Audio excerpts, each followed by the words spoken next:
menunjukkan teladan yang luar biasa kepada orang-orang yang ada di sekitarnya. Tapi rekonsiliasi juga dapat terjadi kalau ada seorang hamba yang rela memperbaiki kondisi. Seorang hamba yang dipakai oleh Tuhan untuk menjadi perantara. Setiap Selasa siang saya di handphone hampir selalu menerima teks yang bunyinya sangat enak didengar. Saya harap dulu waktu di kantor saya di Jakarta, saya juga dapat terima SMS seperti ini. Bunyinya seperti ini. Ronnie, do you need me to pick you up today? Itu datang dari seorang sahabat yang juga mau meneladani Dr. Lukas, namanya Dr. Kiki, mau menolong saya untuk menghemat bensin yang harganya mahal sekali untuk pergi ke Tuesday Bible Study. Hanya saya agak tersinggung ketika saya berkata, Selasa nanti Dr. Kiki tolong jemput saya ke Tuesday Bible Study. Dia berkata, you could even walk to my house. How dare. Berani-beraninya dia seperti ini. Seperti biasa Dr. Kiki menjemput saya dan Peter Ho. Saya dengar dia kejebak kemarin. Dia SMS saya dan dia juga SMS Peter Ho. Do you want me to pick you up? Dan kemudian Peter Ho bilang apa? Yes, please come to New Jersey. Karena Peter Ho ada di sana.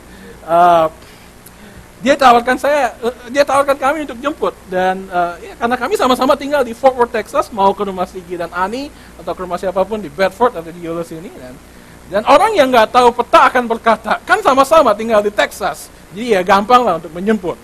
Sebaik apapun Dr. Kiki, saya ragu dia mau menjemput saya kalau rumahnya di Frisco dan saya ada di Fort Worth, dan kemudian Bible study-nya ada di Tyler, Texas. Ya. Orang yang nggak tahu apa-apa akan berkata, kok sama-sama aja di Texas.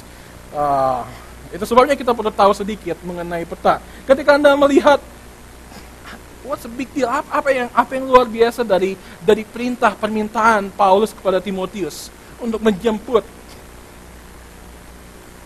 Markus.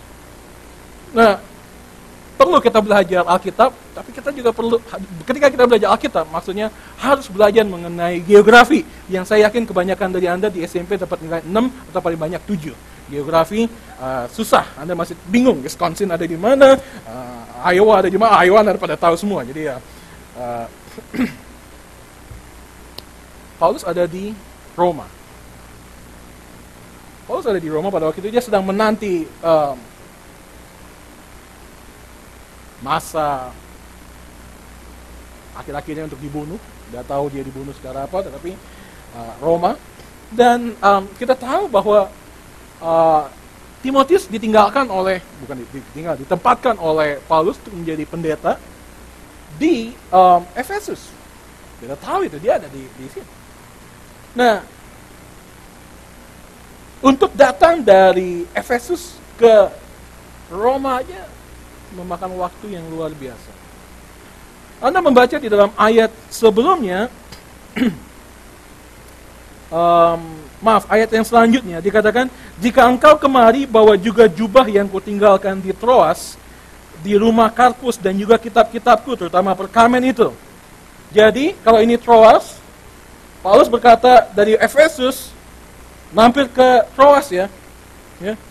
Kalau sekarang udah ada Boeing dan lain sebagainya, gampang gitu ya. Efesus ke Troas. Nah dulu kapal-kapalnya lebih cepat sedikit dari Getek. Anda tahu Getek? Ya. Dalam bahasa Inggrisnya, Anda tahu Getek bahasa Inggrisnya apa? Getek. Efesus, Troas, dan kemudian berkata ke sini. Nah sekarang kalau Anda tahu, ini ada kurang lebih berapa? 30-an kapal perang NATO ada di Laut Mediterania karena lagi asik main perang-perangan dengan Libya. Tetapi jelas kolonel lawan jenderal bintang 3 ya gimana menang.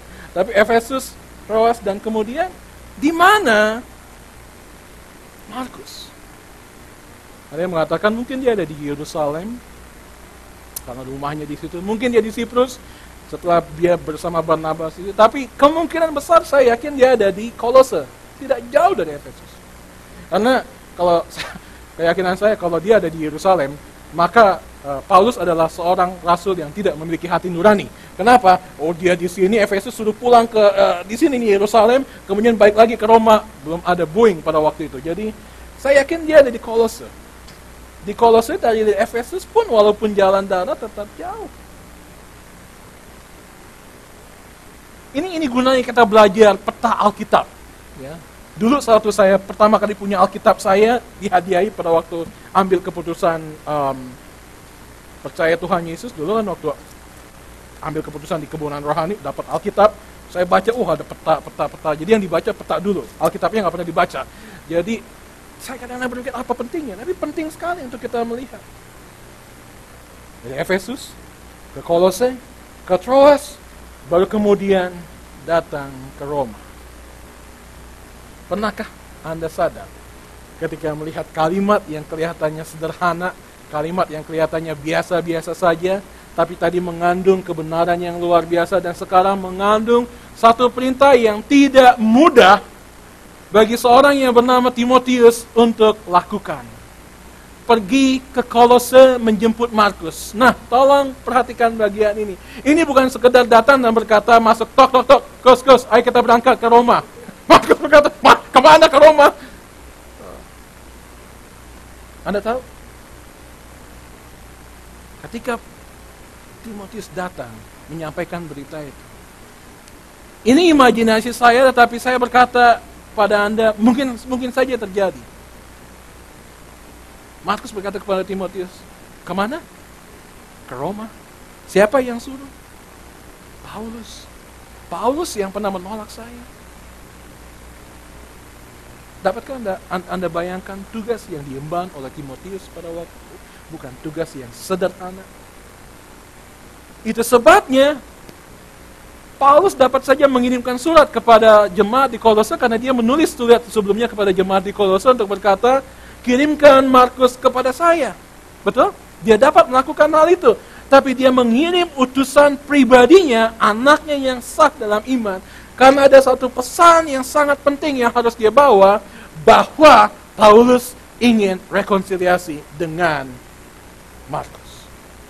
Dan perlu orang yang khusus, yang dipercaya, seperti Timotius, untuk membawa Markus kepada Timotius. Itu bukan orang lain. Hanya bayangkan tugas yang berat, yang besar, yang diemban oleh Timotius pada waktu itu. Dan Timotius melakukannya karena dia tahu ada hal yang lebih besar dari sekedar membawa Markus datang. Ada hal yang besar, yaitu untuk sungguh-sungguh mewujudkan rekonsiliasi terjadi. Di mana posisi Anda pada malam hari ini?